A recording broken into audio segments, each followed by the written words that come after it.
Hello, everybody. Welcome to number 2 in the series on pandemics and disease in history. My name is Joe Britto, and as I said before, my interest and my focus is on history. So that's what I'm going to be talking about, but there are medical questions and medical things that we can't avoid talking about, so those will pop up too. If anybody here has any questions, of course, as I said before, just jump in and we'll begin. We're good. There's 2 topics I really wanted to cover today. One was what is known as the worst ever epidemic in human history, which is the Black Death, known throughout the world mostly as the Black Death. But as we'll see, it may not actually have been the worst, and we'll talk about that in a second. So around 1347, give or take, in the 14th century, ships traveling from Italy, had encountered a disease, sick people getting off the ships, very, very sick. It spread very quickly everywhere, towns, villages. Ironically, one of the things that was making a modern world, namely ships and trade and international trade, was also spreading these diseases. And the Black Plague comes from mice and rats carrying the epidemic and infecting human beings.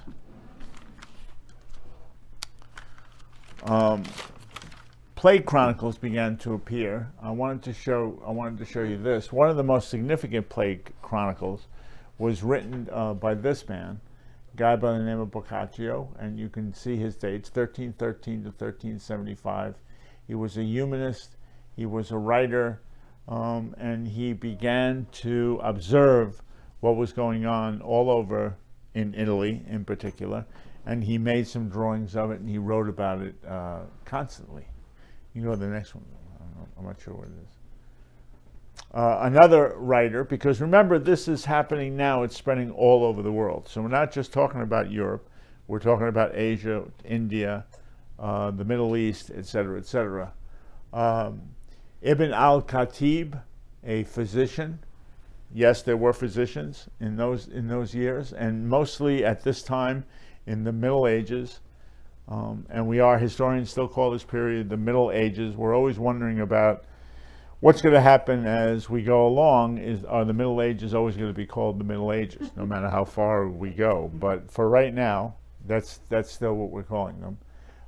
He wrote about this stuff, and he's the only doctor, the only physician at the time that we know of, that we have any proof of, who actually had said that it was being spread by person to person to person. Now we know that mice and fleas in particular get the disease and they bring it to other people and they spread it. It was spreading that way. But it's also a disease that spreads from person to person. One of the reasons why it was so devastating in the world, again, called the greatest pandemic in terms of deaths. We're not even sure, because we don't have really good information from Asia about how many people who died. We'll jump ahead of the story a little bit to tell you that the estimates are that one-third to one-half the population of Europe died because of the Black Death. The bubonic plague is the real name, because involved in the spreading of the disease are buboes, B-U-B-O-E-S, which cause infection mostly in the underarms or in the groin or at the base of the neck, in those warm places, and it spreads from there. People sometimes would die in 2 or 3 days, and there was absolutely nothing that anybody can do about it. Physicians, they couldn't do anything about it. Couldn't make people feel better, couldn't alleviate it at all, couldn't prevent the spread. There was nothing they can do about it. We can go to the next one. This is a map that shows the extent or the spread of the Black Plague. As you can see, from 1347 to around 1349, so 2 years, and then 1350 to 1353 on the right. And you can see it really goes worldwide in a relatively short period of time. Now, interestingly, of course, remember it's the 14th century, the Americas are not included in this particular map. As you know, the Americas weren't discovered, in quotation marks, yet by Eurasians. We're going to get to that in the second part of what we're going to be talking about. But this is how it spread, and like I say, it spread, and ironically again, it spread most of all because of commerce. It spread most of all because ships were beginning to travel from place to place. As a matter of fact, it was in Venice. That's what the purple thing is. Oh. See this purple line over here? If you can see that, it says that's where the shipping routes are, the trade routes. So it's the shipping routes, and do we have the Silk Road? So this is something. No, you have it. I know, but this is the Silk This Road. is something that's called, that you've heard about before, called the Silk Road. The Silk Road was basically this route from China, called the Silk Road because that's the product that was shipped the most over the Silk Road. There was great enthusiasm for silk in Europe and in other parts of the world, for the upper classes who paid for it. But the Silk Road was this route, and you can see it here laid out very nicely, that went from place to place. Now, I started to tell the story about as ships went back and forth. What had happened is one of the first incidences of the Black Plague, as I started to say before, happened in Venice. And it happened in Venice because a ship had come into Venice. There was somebody on it who was sick. They tried to take that person off the ship. They did take that person off the ship, but it spread all over Italy. And it's the first time that we use the word, or it's a derivation of the word that we use, quarantine. Because what they tried to do in Venice was they tried to get the ship for 40 days, which is the Italian word for 40 is where we get the word quarantine from. And they tried to isolate the person, and it worked for the most part, but they couldn't do it with every ship. They didn't do it with everybody who was sick, and so it continued to spread. But that was Venice in about the 15th century. Want to go back to the map of the plague? Yes. So just wanted to show you back this map of the plague. No, you can continue to the Silk Road. This figure on the left, this weird-looking person, animal image of a devil or a demon in this outfit represents the Black Plague. So when people drew about it, obviously no photographs, none of that kind of thing. They drew these things, they painted them. And this was always the image of what the plague was. This always represented the Black Plague. Here you see some people very sick. Again, nothing you can do about it. In 3 days they were dead. There was absolutely nothing you can do about it. Look at all the spots on them. Right. Right. And they call it the Black Plague because no matter what the color of the skin of the person who got it, their skin would get much, much darker. Be right before they died. Huh. So that's where it got its name. But you know, the real name, the bubonic plague, because of the buboes, these sores that we were talking about, these concentrations. Is that what these are over here? Are those the buboes you're talking about? Yes. Oh, Yep. okay. Thanks. So go to the next one. Silk Road. Silk Road, and then The travelers on the Silk Road. okay, well, just self-explanatory. So and this is the thing about this presentation that I'm making at first. Remember I told you that my concentration is historical. not about the medicine itself, not about the drugs, although we're going to talk about that stuff, obviously. But my concentration is really historical. And what I find fascinating and very significant is where this came to. What happened because of this? And one of the things that happened because of the Black Plague is that Catholic clergy, the clergy of the Roman Catholic Church, which was the dominant Christian church, actually the dominant religion in most of Europe and parts of West Africa and even further afield, those priests were the ones who would deal mostly with the people who were sick. They were the ones, there was no government that would adhere, there was no nursing organization that would adhere to the sick. Some individual nurses perhaps, but no organization. But the Catholic Church most consistently would take care of the sick people. And as soon as they took care of the sick people, they were done. They were infected and they died. What does this mean? It means that the clergy, the church was running out of clergy. So what they did was, instead of the process that usually was involved for a man to become a priest, remember women were not allowed, are still not allowed to become a priest, but the process took a while.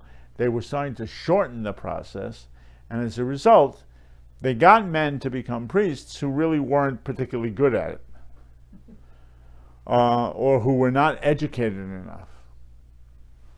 So remember, what I'm talking about is how the plague was responsible for all these other things that you would think had nothing to do with the plague. But we're going to talk about some very, very significant things that the plague was the reason for. So the first one I'm going to talk about is the Protestant Reformation. Now, it's not the only reason. It's not the only reason for the Protestant Reformation. Wait, I know, I'm trying to. you jump. No, where'd you go? Didn't want to go on with it. I didn't really. I wanted You said to. properly. I know. Excuse me. I wanted to show the. You go to the next one.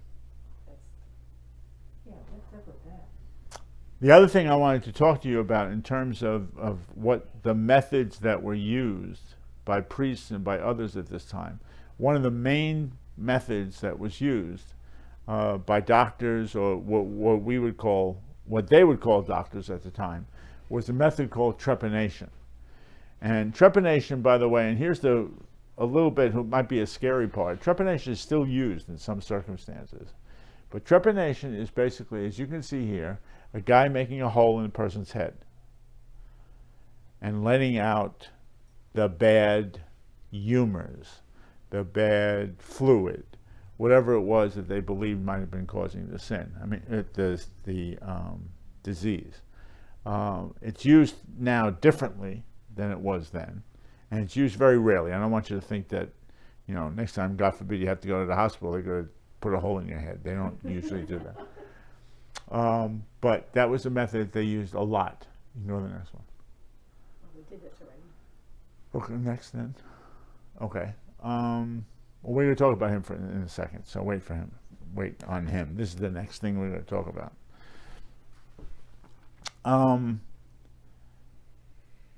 So let's review. Worst ever epidemic in human history.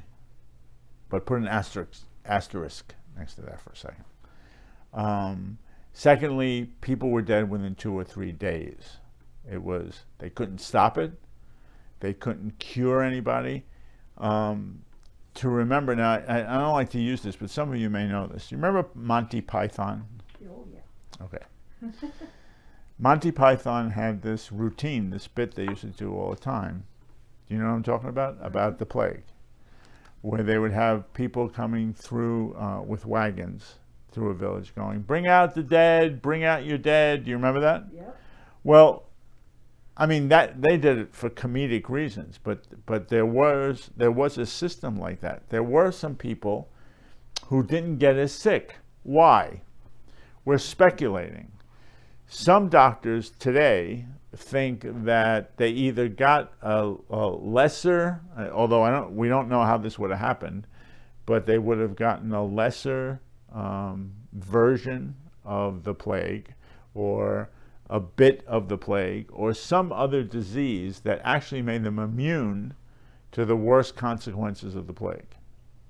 That actually happened. And that, as it did happen, there were some people who actually worked at picking up all these dead bodies and burying them in common graves. They didn't have time for religious ceremonies. They didn't have time for actual funerals. They had to bury them where they could bury them. Oftentimes in cities, the bodies were on the street because there was just nobody to bury them. You have to try to imagine the numbers that we're talking about. 1/3 to 1/2 of the population of Europe died because of this disease.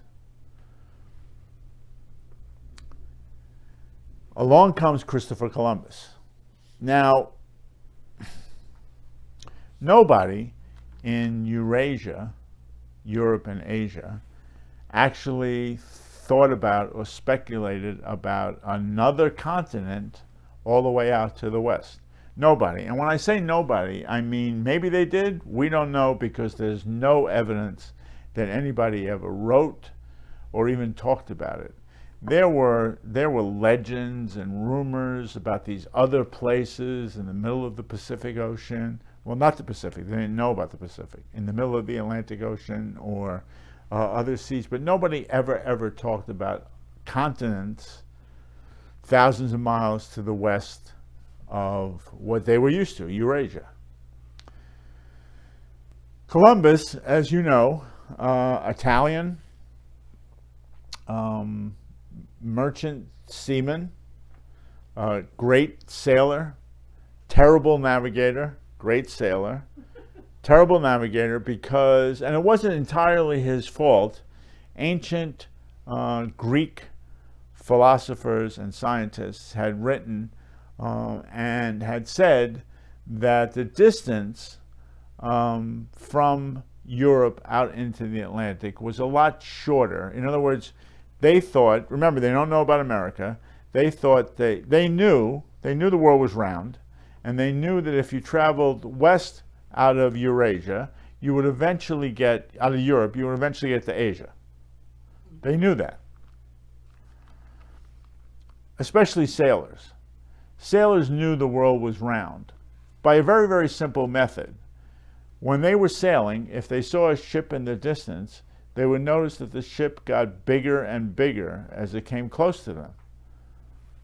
How did that happen?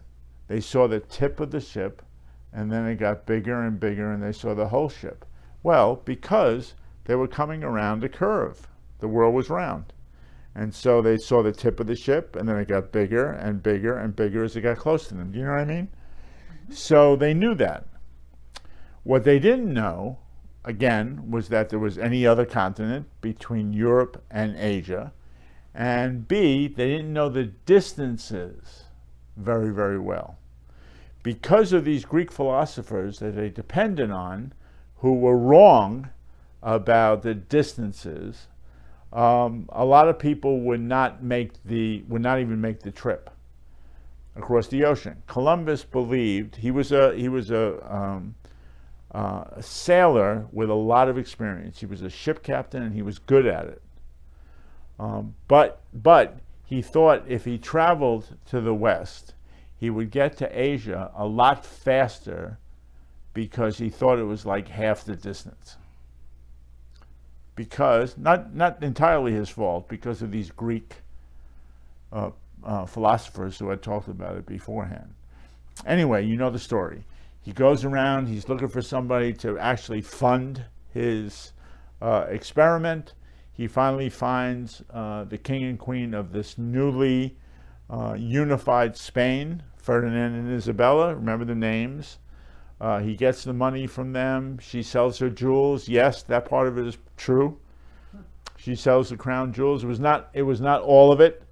There was an organization actually of Italians living in Spain who financed him for the most part. But because of all that, and because of their blessing, he couldn't have gone without their blessing. They were the king and queen. He sails for Spain. And you know the rest. Eventually he gets to the Americas. Now here's the thing I wanted you to look at. I think that was the Far East. Yes, until the day he died. Now I'll get ahead of the story a little bit. He made 4 voyages to America. To the day he died, after the 4th voyage, he thought that he was in Asia. He thought that Cuba was Cipangu, which was the medieval name for Japan. He thought the heads of China would come and meet him, to greet him and welcome him to the area. He never, from everything we know and he's written about, ever knew or even thought that he was in a new place, ever. It was only the explorers that came after him that said, wait a minute, this isn't Asia. This is brand new.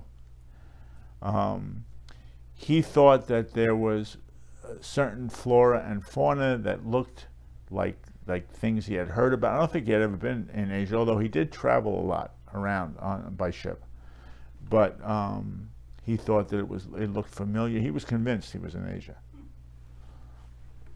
But anyway, so Columbus comes to America.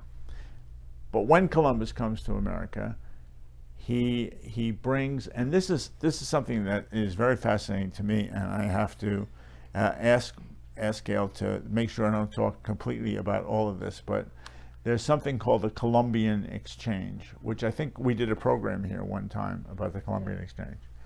The Columbian Exchange is basically, yes, sure, yeah, absolutely. Well, yeah, Thank you. this first. What's this? That's all the countries that were settled in the New World. Oh, from the Columbian Exchange. No, there it is. Yes, okay. So this is a map of people coming from Europe to the Americas, This is for products. bringing, so these are the Europeans, bringing cattle, horses, pigs, wheat, rye. Notice in the yellow, they also bring smallpox. And they bring malaria and yellow fever. These had not existed in America before.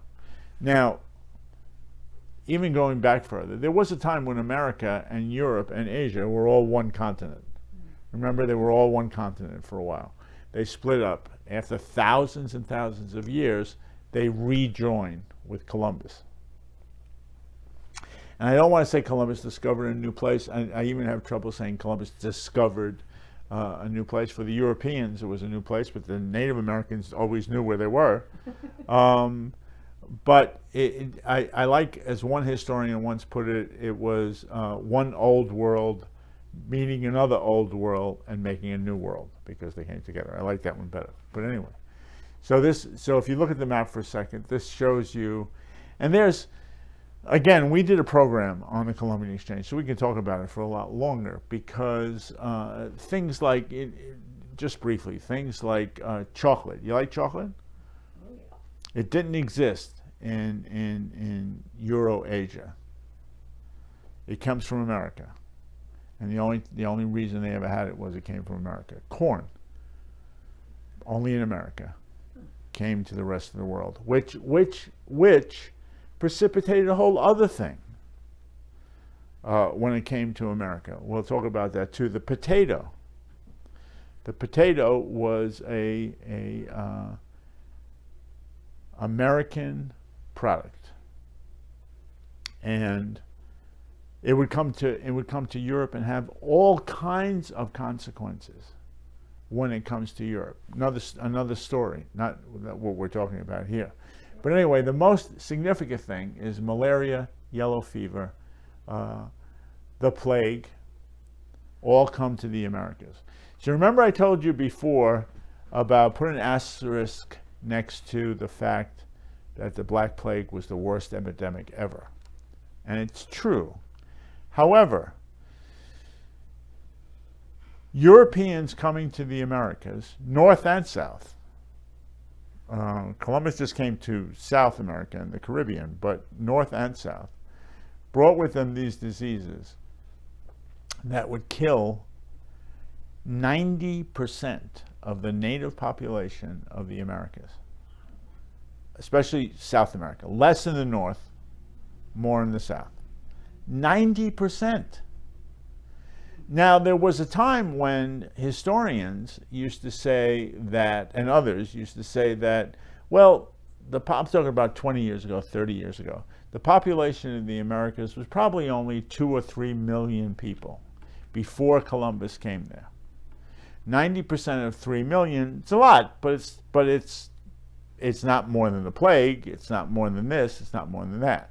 The fact of the matter is that most historians now say that the population of the Americas was probably closer to 20 or 30 millions of people. So now we're talking about an incredible devastation because of disease, because of the diseases. You have a question? Oh, okay. What's next? The native peoples of South America, one of the biggest tribes and most accomplished tribes, were people called the Taino, T-A-I-N-O. This genocide they're talking about from 1492 to 1518 of the Taino and the Arawak, which is another major tribe in Latin America, was again somewhere in the neighborhood of 80 or 90% of the population. How? Well, they had never had those diseases in the Americas before. They had other diseases, but not these. And when they came and when they brought them, and it wasn't just the Europeans, it was later when African slaves are brought to the Americas. You know, of all the African slaves that came to the Americas, the smallest portion were the ones that came to the United States. Most all of them, the majority of them, came to the Caribbean and to South America because of the sugar industry and the sugar plantations. So that's why Africans, see how one thing leads to another, leads to another, leads to another. The epidemic killed off the population. And I also don't want to make it sound like it was the only thing that killed off the Native Americans in the Americas. It wasn't the only thing. It was the treatment from the Europeans. It was the fact that there were poor health conditions, poor sanitary conditions. These were all made 1,000 times worse because of the coming of the epidemics. But we're talking about 90% of the population dead in a matter of 100 years, maybe, probably less. Okay. So smallpox, and it shows victims of smallpox. You see the pox, you see all the marks on the body. Most of the people, again, there was no cure. There was nothing that they can do for anybody. Once they had it and it started to spread, they died. Europeans were mainly free from getting the disease. Some did, very, very small percentage, because they were immune. They had maybe lesser versions of it when they lived in Europe. They had other diseases. It's funny, not funny, haha, funny, strange, about how sometimes if they were subject to other diseases and not fatal, those diseases would prevent them from getting a worse case of the plague. Next. The Portuguese did the same thing in Brazil that the Spanish did in South America. Just like what the English and the French and the Dutch were going to do in North America. They brought these diseases. They all brought these diseases. It was less in North America because the population was smaller. The population of Native Americans was smaller, and they were spread out a great deal. Also, there wasn't the same connection between the native population and the conquerors as there was in South America. There was much more of that. A lot of times the conquistadors, the conquerors, would marry marry. I mean, there was a lot of rape and that, but they would marry the daughters of the higher ups, the tribal leaders, in order to gain advantages. And so there's much more of that. There was no intermarriage in North America. Protestant Europeans it happened, but it didn't happen on that scale because Protestant Europeans wanted the separation more between the native peoples and themselves. Unless the native peoples converted, then it was a different situation. So this is in Brazil. Next. Charles V became the emperor. Charles V, this guy was one of the most powerful people in the world at this time. He was Charles I of Spain, so he was the king of Spain, and Charles I, but he was Charles V, same guy, of the Holy Roman Empire. Now, very, very quickly, after Rome fell apart and there was no other kingdom that would take its place, the Holy Roman Empire formed. It was a combination of what we now call part of Germany, part of France, Switzerland, that area. All of that was the Holy Roman Empire. And this guy was the emperor. When he became the emperor, he also added to his empire America, because Spain had conquered most of America. So he had this tremendous, tremendous empire, and he had a lot of authority. He couldn't and didn't do anything about the plagues, nothing. But he did pass decrees trying to protect the native population, but it was too easy to make the native population slaves, or to at least have them working on all of these different enterprises that the Spanish had. So again, one thing leads to another, leads to another, leads to another. This decimation of the Indian population led to importing African slaves to work on their plantations. So because of the death of most of the Indians, they wanted somebody to work. They weren't going to do the work, so they started to import African slaves to the Americas. So it increased the African slave trade. Okay. Again, I told you that the depletion of the Catholic clergy, the fact that the Catholic clergy they were beginning to get instead were not educated. They started to pass. They started to pass different laws, some ridiculous laws. They caused a real controversy within Christianity. And we come along with Martin Luther. One of the things about the Catholic clergy that had come about at the time was something called the sale of indulgences. Some of you may have heard this or read about this before. So actually what had happened was, if you contributed money to the church, what these new priests and bishops and everything were saying was that it would help you when you died to go to heaven. If you think about it, it's a very ridiculous idea that by contributing more to the church, you would have a better chance of going to heaven when you died, as if one had to do with the other. But at the time, people really believed that one did, in fact, have to do with the other. A lot of this had to do with this new clergy that just weren't prepared, that weren't handling things very well. Martin Luther, who was a Catholic priest, came along with the most famous thing is his 95 Theses, which is 95 ideas that were wrong, condemning things like the sale of indulgences and all this, a lot of other strange stuff that was going on. And so again, the plague, lack of Catholic clergy, a less educated, less prepared clergy, Protestant Reformation. For the next couple of hundred years, Protestants and Catholics would be fighting each other in wars. Yes, ma'am. Can we go back one to Charles Okay. V? Now, was he an equivalent to the Pope? No, Or two different things altogether? two different things. Although in Spain and a lot of the empire, Right, he had, and remember the whole population's Catholic. right, right. He had a lot to say about the church.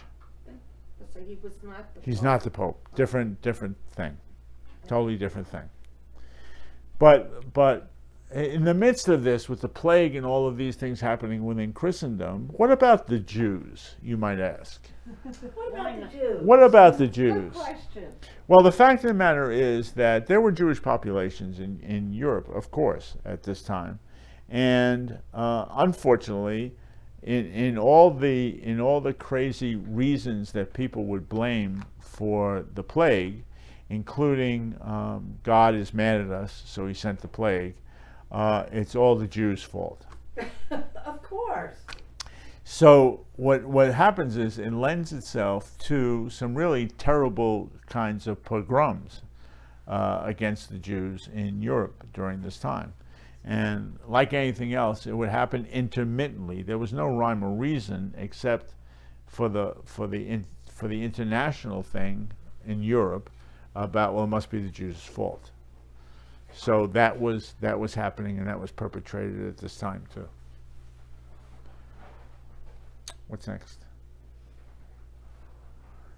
An anatomist, which is kind of a specialized doctor, a guy by the name of Andreas Vesalius, would begin to promote the idea that there needed to be particular, what we would call a hospital. There was nothing that was really like a hospital at the time. He's one of the first who begins to come up with the idea that we need some kind of place where these people can be tended to. Remember, it didn't do much good with the people from the plague, because in 3 days they were dead. Usually, there was nothing anybody could do for them. But at least a place where they can house people who were sick. He's one of the first who begins to talk about that. And his work would eventually lead other doctors later on to come up with what we call vaccines. He was the first to begin to think about that. William Harvey, as a matter of fact, was another physician and an anatomist, I wish I could pronounce that better, who worked around this time. He was in England, and the English were making certain strides in terms of what they can do about some of these diseases. Remember that we're talking mostly about the plague, but smallpox was the disease that really killed most of the population of the Americas. And the Spaniards brought not just that, but they brought a lot of other diseases with them. There was an argument that the revenge of the Americas, the Native Americans, was that syphilis went back to Europe. Although that's very, very highly disputed, the belief is that syphilis and gonorrhea, those kinds of diseases, sprung up on both sides of the Atlantic. They developed separately, but together. That one didn't travel from one place to the other, but they sprang up separately.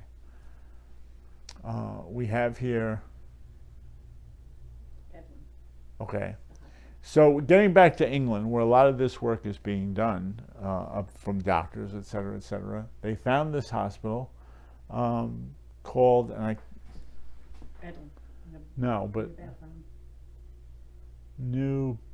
New Bethlehem Hospital, which got to be called Bedlam. Now, Bedlam has this very, very terrible reputation, if you remember, because what would happen is that it wasn't only physical ailments that brought people to Bedlam, but what we would call, it became a notorious insane asylum.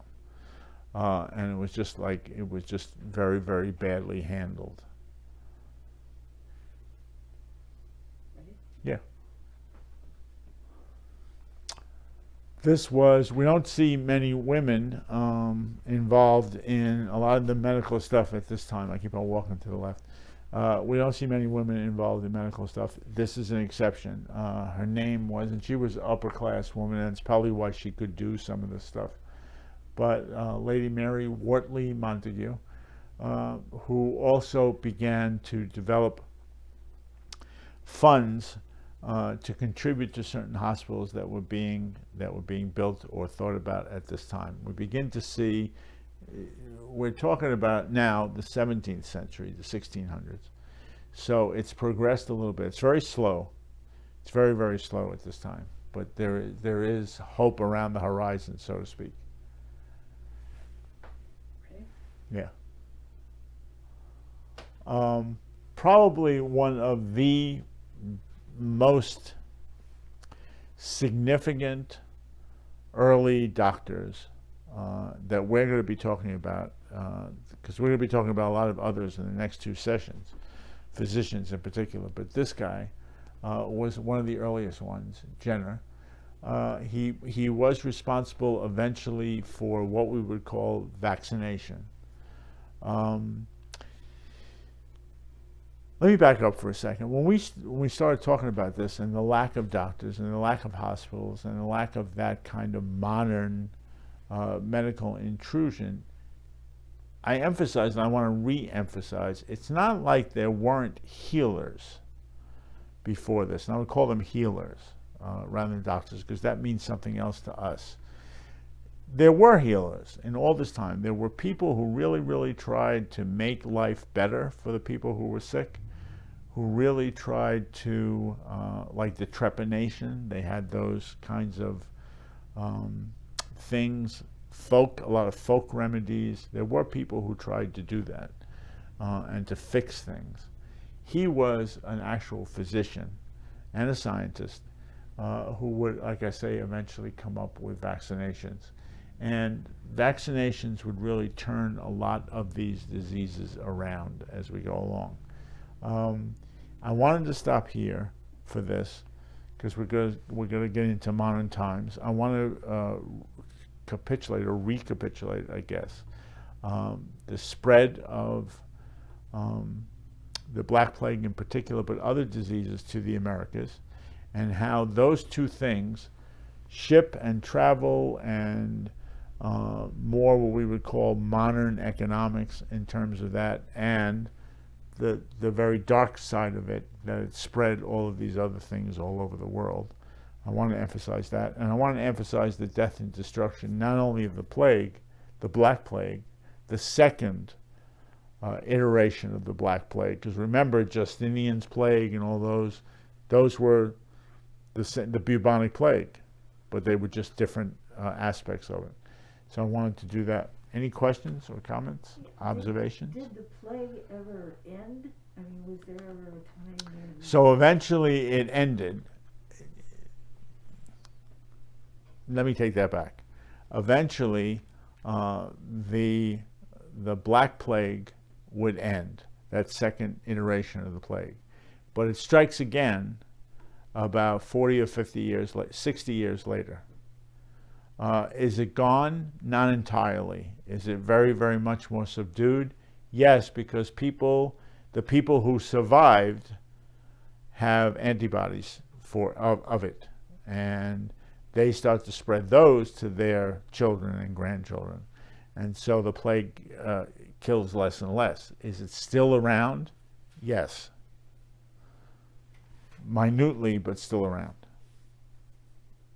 Do you know what kind of organism it was? But what kind? In what sense? What do you mean? What kind of organism? I mean, there must be Like a germ? yeah. Yeah. Yeah, it was a germ that was spread by rats and mice and fleas. It would get into the body and begin to destroy antibodies within a human body, and that's what caused it to spread. Okay. I mean, I'm not a physician. I'm not exactly, a doctor would give you a better explanation of what exactly it was. I can look that up, though, or you can look that up,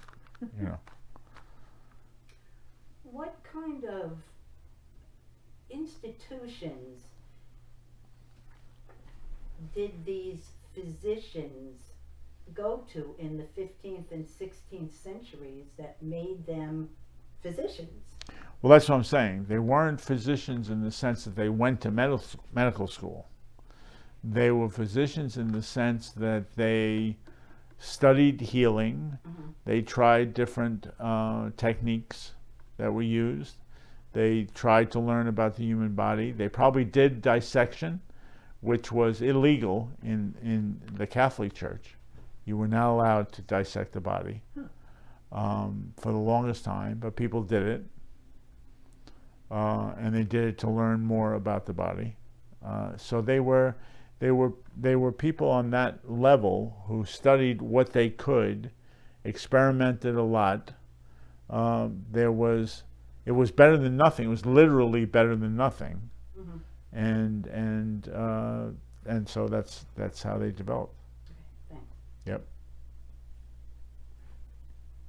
Ladies, thanks very much. We'll meet next week. Thank you. Thank you.